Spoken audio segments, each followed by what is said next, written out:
उन्होंने तो जिन छात्रों ने इनको वोट दिया था उनको लाठी से पिटवाया। देखिए, ये हाथ जोड़कर छात्रों के पास वोट लेने के लिए गए थे, वोट दो, हम सत्ता में आएंगे तो नौकरी देंगे। और जब ये सत्ता में आ गए तो जिन्होंने इनको वोट दिया उन्हीं को ये पिटवा रहे हैं। छात्रों के ऊपर फर्जी एफआईआर किया, मार कर उनका सर फोड़ दिया, लहूलुहान हो गए, कई छात्र नेताओं अरेस्ट हो गए, कई भागे भागे फिर रहे हैं।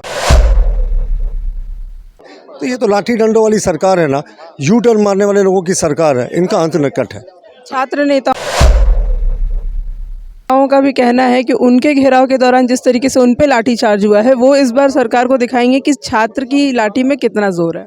मैंने पहले भी कहा ना कि इन्होंने वोट लेते समय इन्हीं छात्रों के सामने घुटने टेककर हाथ जोड़कर माफ़ी मांगा था और कहा था जो गलतियां हुई भूल जाए, इस बार हम 5 लाख नौकरियां देंगे, प्रत्येक वर्ष में रोजगारी भत्ता देंगे, क्या क्या वादे किए थे। अब वोट ले लिया और उन्हीं को पीटा जिनको इन्होंने वोट दिया। तो इस बार छात्र शक्ति को इन्होंने छेड़ा है ना। तो जब इंदिरा गांधी के इमरजेंसी पीरियड के तानाशाही रूल में ये छात्र शक्ति नहीं डिगी, तानाशाह को पलट दिया, तो हेमंत जी किस खेत के मूली हैं।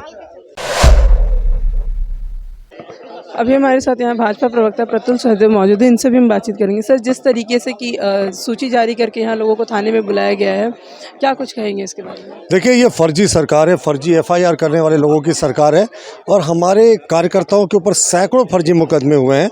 प्रदेश अध्यक्ष जी के ऊपर तो इन्होंने इससे पहले भी देशद्रोह का मुकदमा किया था जिस समय संथाल परगना में चुनाव हो रहा था। और इस बार तो लोगों का नाम जब मन में आ रहा है ये जोड़ रहे हैं।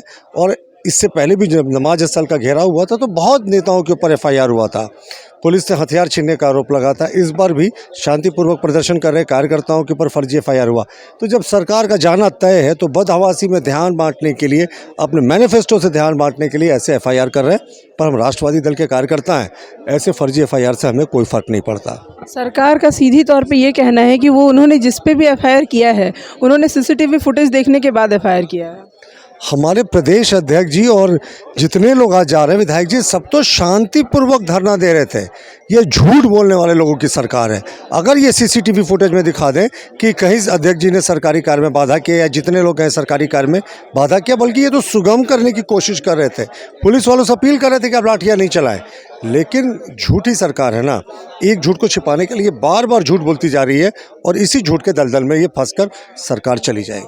लेकिन बैरिकेडिंग को तोड़ने का जो काम था वहाँ पे भाजपा के लोगों ने किया था, जैसा कि सारे लोग वहाँ पे कह रहे हैं। देखिए, ये सीसीटीवी फुटेज देखकर पता चलेगा कि बैरिकेडिंग कैसे टूटी।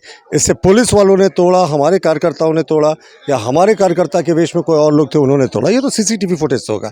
लेकिन ये जिन लोगों को इन्होंने बुलाया वो तो शांतिपूर्वक धरना दे रहे थे।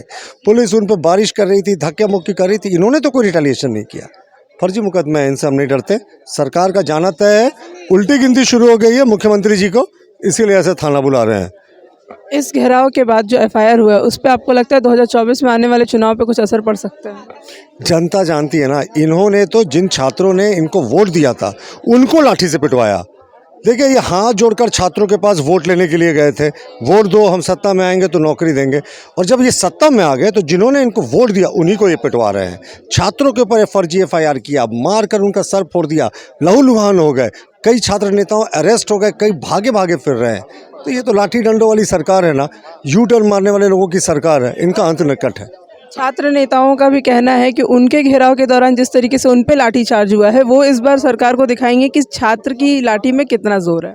मैंने पहले भी कहा ना कि इन्होंने वोट लेते समय इन्हीं छात्रों के सामने घुटने टेककर हाथ जोड़कर माफ़ी मांगा था और कहा था जो गलतियां हुई भूल जाए, इस बार हम 5 लाख नौकरियां देंगे, प्रत्येक वर्ष में रोजगारी भत्ता देंगे, क्या क्या वादे किए थे। अब वोट ले लिया और उन्हीं को पीटा जिनको इन्होंने वोट दिया। तो इस बार छात्र शक्ति को इन्होंने छेड़ा है ना।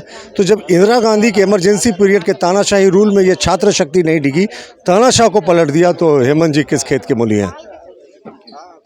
जैसा कि अभी आपने यहाँ पे देखा, प्रदेश प्रवक्ता जो हैं प्रफुल्ल सहदेव, उन्होंने अभी हमसे बातचीत की और उन्होंने बतलाया कि जिस तरीके से उन पे फर्जी एफआईआर दायर किए गए हैं या फिर जिस तरीके से भाजपा के कार्यकर्ताओं पे फर्जी एफआईआर दायर किए गए हैं, ये कोई पहली बार नहीं है। इससे पहले भी प्रदेश अध्यक्ष पे देशद्रोह का आरोप लगाया गया है जिससे कोई असर नहीं पड़ा। इनका कहना है कि अगर जनता की आवाज़ उठाने के बाद अगर किसी तरीके का फर्जी एफआईआर होता है तो उससे हमें कोई तकलीफ नहीं है, हम इसको अपने साक्ष्यों को प्रस्तुत करेंगे और इस दौरान अपनी सफाई को दे सकते हैं।